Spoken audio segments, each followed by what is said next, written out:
शासन कर रहे हैं तो इनको भी मन में ललक पैदा होती है यार कि हम भी राजा बन जाएं, हम भी शासन करें, हमारी भी तूती बोले। और धीरे धीरे धीरे धीरे अवसर ढूंढते ढूंढते तलाशते तलाशते पेशवा जो बाजीराव द्वितीय है उसको मौका मिलता है जब राजगद्दी पर। तो चूंकि न इनको अब इस समय राज करना आ रहा है न उस समय राज करना आता था, न इस समय राज करना इनको आता है न उस समय राज करना आता है। जब इनको राज सत्ता मिलती है तो ये वही काम करते हैं जो हमारा बहुजन समाज है, जो यहाँ का मूल निवासी समाज है, जो यहाँ का मेहनत का समाज है, इसके गले में हाड़ी टांग देते हैं और पीछे झाड़ू टांग देते हैं। और अन्याय और अत्याचार इतना बढ़ जाता है कि जो जनता थी वो त्राही त्राही करने लग जाती है। उस समय धन्य है, उस समय मैं शुक्रगुजार हूँ उस अंग्रेज शासक का जिसने 500 महार सैनिकों की सहायता से 1 जनवरी 1818 को भीमा कोरे गांव में ऐसे सिपाहियों को मौका दिया।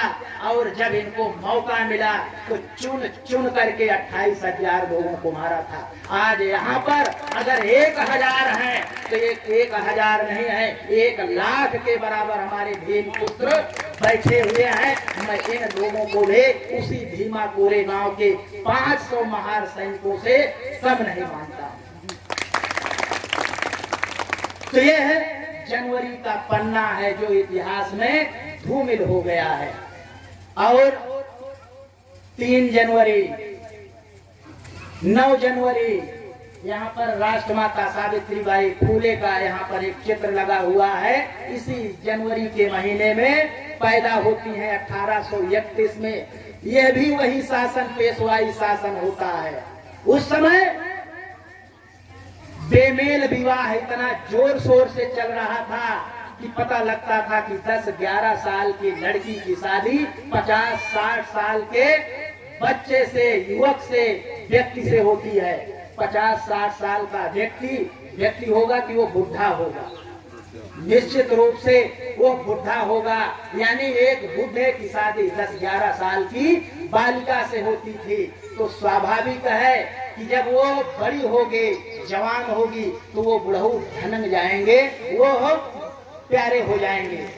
लेकिन जो व्यवस्था थी, सामाजिक व्यवस्था, उस महिला को, उस बुढ़ऊ की डेड बॉडी को लेकर के आग की चिता में शहीद होना पड़ता था, जलना पड़ता था, जिसको सती प्रथा कहा जाता था। ये प्रथा थी कि कुप्रथा थी। लेकिन उस कुप्रथा को जब देखा सावित्रीबाई फूले ने और 9 जनवरी को जन्मे फातिमा शेख ने, तो कहा अरे हमारे देश में इतनी बड़ी कुप्रथा, इतनी बड़ी अव्यवस्था चल रही है और नारियां उसको बर्दाश्त कर रही हैं। और तो और अगर किसी तरह से वो बच जाती थी, जैसे शिवाजी महाराज की जो पत्नी माता जी थी जीजाबाई, जब इनके पति शाह जी खत्म हो जाते हैं, इनकी भी शादी बेमेल रूप से होती है बाल विवाह में, जब ये खत्म हो जाते हैं तो इनको भी ये होता है तुमको भी सती होना पड़ेगा। और सती होने के लिए, आत्महत्या करने के लिए जाती हैं। तब जाकर के शिवाजी महाराज रोकते हैं, कहते हैं माता जी आप ये क्या कर रही हो? तो जीजा माता कहते हैं कि ये यहाँ की व्यवस्था है, हमको सती होना पड़ेगा, हमको मरना पड़ेगा, हमको आग के हवाले होना ही पड़ेगा। तो शिवाजी महाराज ने सारे तर्क दिए, तब जाकर के जीजा जी आत्महत्या नहीं करती हैं और प्रण करती हैं कि मैं अपने शिवाजी को इतना बलशाली बनाऊंगी, इतना ताकतवर बनाऊंगी कि इस देश में फिर से स्वदेश, स्वराष्ट्र और राष्ट्रभक्ति का यहाँ पे बिगुल बजेगा। आप सबको इतिहास मालूम होगा कि कृष्णा जी भास्कर कुलकर्णी जो मंत्री था, किसका मंत्री था? अफजल खान का। वो ब्राह्मण मंत्री अगर चाहता तो वो शिवाजी की मदद करता, तो हो सकता है आज इतिहास कुछ और होता, लेकिन वो कुलकर्णी ब्राह्मण वो शिवाजी की मदद ना करके मदद करता है अफजल खान की, जो आज इस समय कहते हैं कि मैं बहुत बड़ा देशभक्त हूँ। अरे उस समय तुम्हारी देशभक्ति कहाँ चली गई थी जब तुम जाकर के मुसलमानों की तरफदारी कर रहे थे और देश की रक्षा लड़ाई करने वाला शिवाजी उसके साथ गद्दारी कर रहे थे। तो ये अवसरवादी लोग हैं, ये मौका परस्त लोग हैं, जब इनको मौका मिलता है तो ये मौके के साथ ढल जाते हैं। ये आपका इतिहास दबाया गया है, छुपाया गया है। ये है वही शासन है जो पेशवाओं का शासन है। एक और इसी जनवरी के महीने में एक तारीख आती है 24 जनवरी की तारीख। 24 जनवरी की तारीख में एक और शख्स पैदा होता है। यहाँ पर हमारे नाई समाज के बहुत सारे लोग बैठे होंगे। कर्पूरी ठाकुर का नाम सुना होगा, जो बिहार के 2 बार मुख्यमंत्री और 1 बार मुख्यमंत्री रहे हैं। उन्होंने 1970 और 71 में और 77 और 79 में जब इनको अवसर मिला मुख्यमंत्री बनने का, तो देश में पहली बार बिहार जैसे राज्य में ओबीसी को 27% आरक्षण देने का काम सबसे पहले कर्पूरी ठाकुर ने किया था। ये कौन है? ये इसी 24 जनवरी यानी जनवरी के महीने में पैदा हुए हमारे और आपके समाज के एक महानायक हैं, जननायक हैं। हम इनको भूल चुके। एक और तारीख जनवरी में आती है जिस दिन आज हम लोग यहाँ पर बैठे हुए हैं, 12 जनवरी। ये बहुत महत्वपूर्ण तारीख है। हमारे जो देश के मुखिया हैं माननीय मोदी जी क्या कहते हैं, ये तो नकलची है, ये नकल करता है, ये खत से नकल कर देता है। आपने सुना होगा स्वामी विवेकानंद का नाम, आज उनका जन्मदिन है। 12 जनवरी 1863 को पैदा हुए थे और इनका जो पुराना नाम है नरेंद्र देव है। और हमारे प्रधानमंत्री का क्या नाम है? नरेंद्र दास।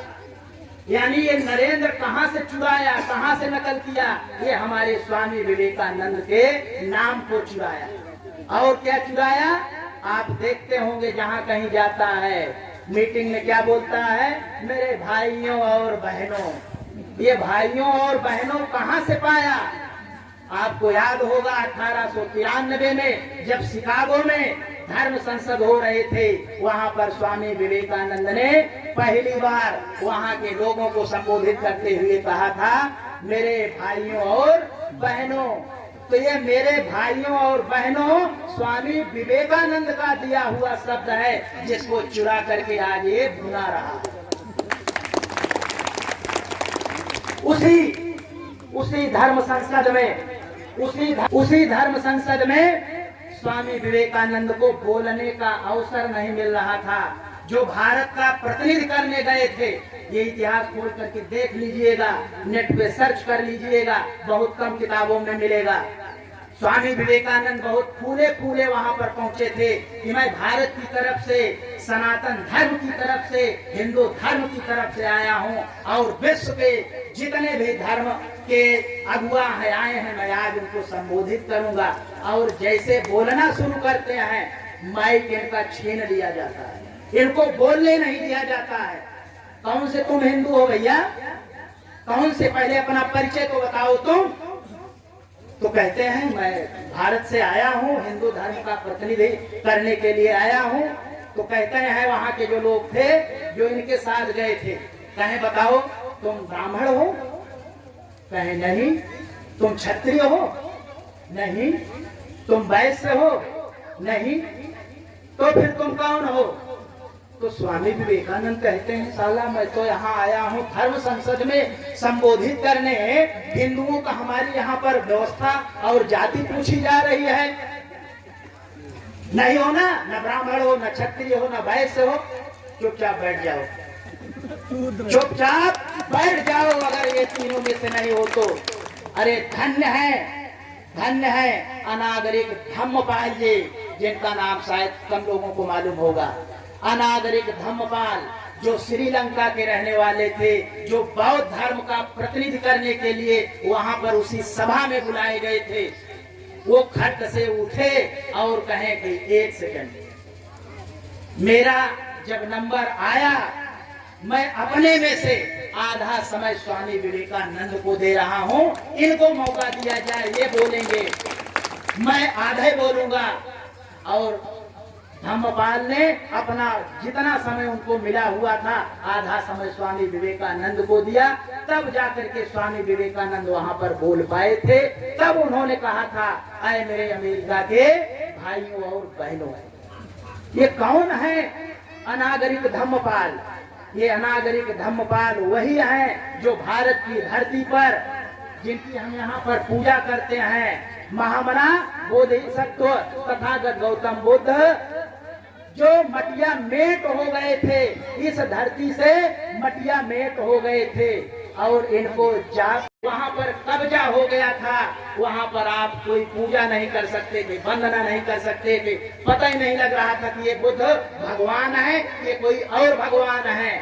जब जाके देखा तो अनागरिक धम्मपाल के आंखों में आंसू आ गया कि मैं बौद्ध धर्म का इतना बड़ा बौद्धिस्ट, इतना बड़ा बौद्धाचार, इतना बड़ा भिक्षु, हमारा जो भगवान है आज वो कैद है।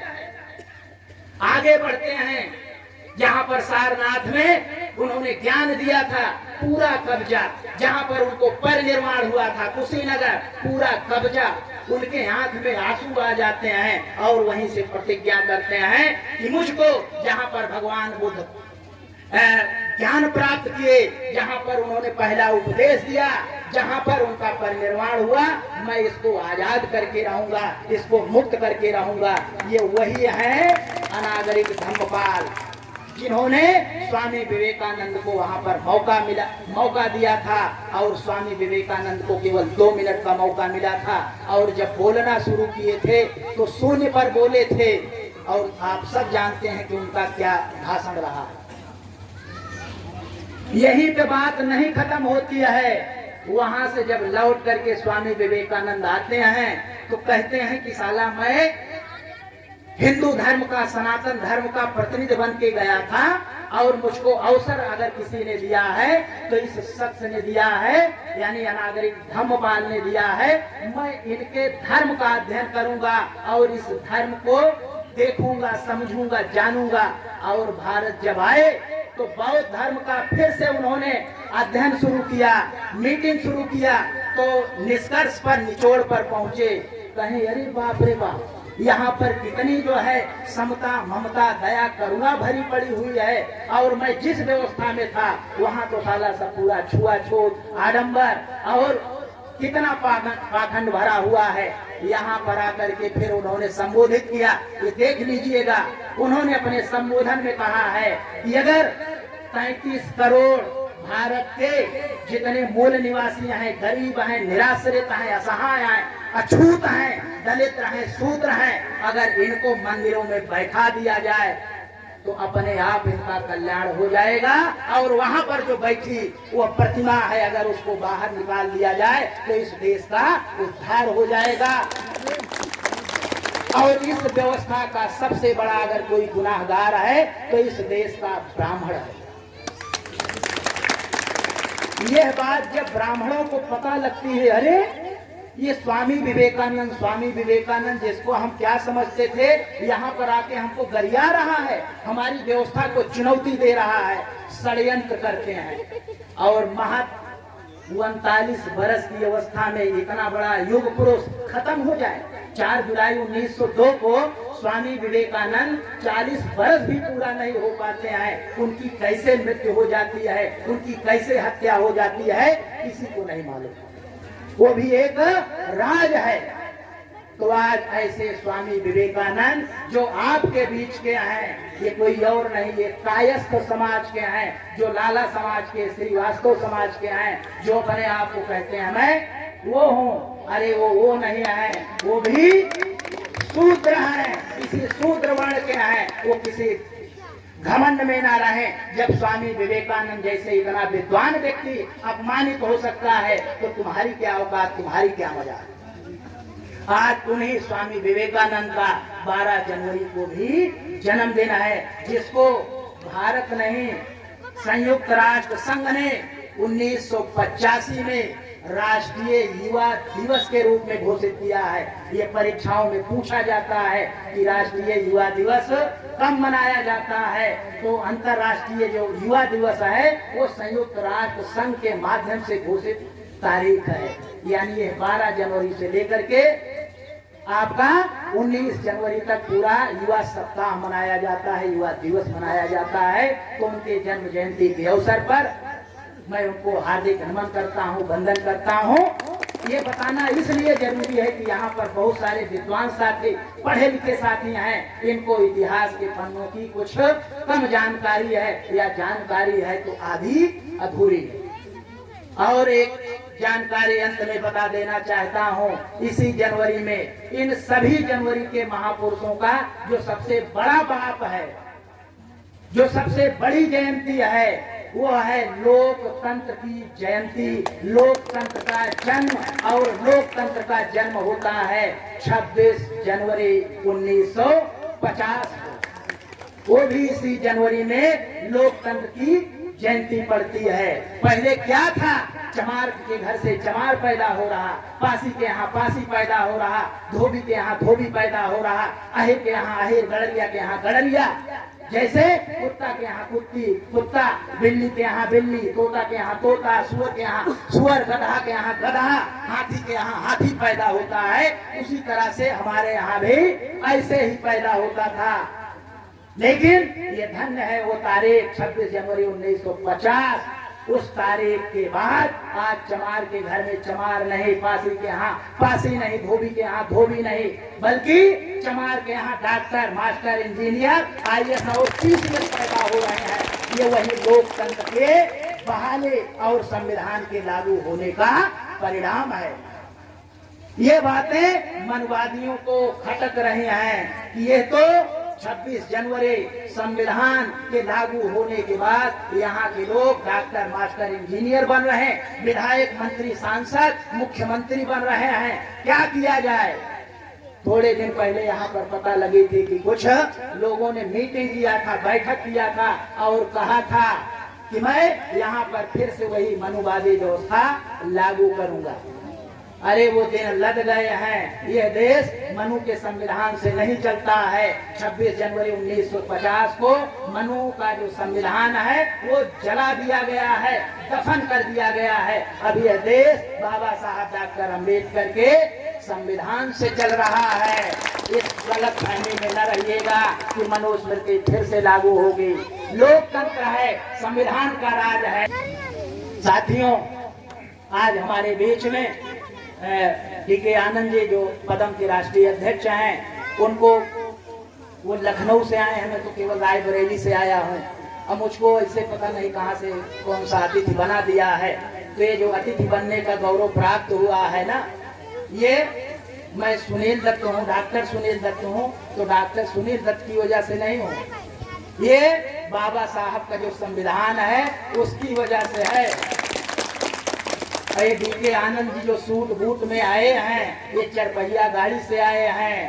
ये जो फौजी साहब बगल में बंदूक लगाए हैं, हरिश्चंद्र जी, ये बंदूक जो लगाए हैं ना, ये वही बाबा साहब के उसी संविधान की देन है। ये जो विमल जी अभी गरज के यहाँ से गए थे, ये जो आपके देवेंद्र भीमराज जी गरज के गए हैं, ये कौशलेन जी जो गरज के गए हैं, ये किसी और की देन नहीं है, ये बाबा साहब की देन है। इसलिए अगर आपको गरजना है, अगर आपको चमकना है, आपको अगर बरसना है, तो बाबा साहब को अपना लीजिए, आपका कल्याण हो जाएगा, आपका उद्धार हो जाएगा। इसलिए अंत में कहना है, कोई खुशबू, क्योंकि आज हमारे बीच में ये सब महानायक नहीं रह गए, ये महापुरुष हमारे बीच में नहीं है। इसलिए कहना है कि कोई खुशबू, ना कोई फूल, ना कोई रौनक, ना कोई खुशबू, ना कोई फूल, ना कोई रौनक, उस पर ये कांटों की हालत नहीं देखी जाती।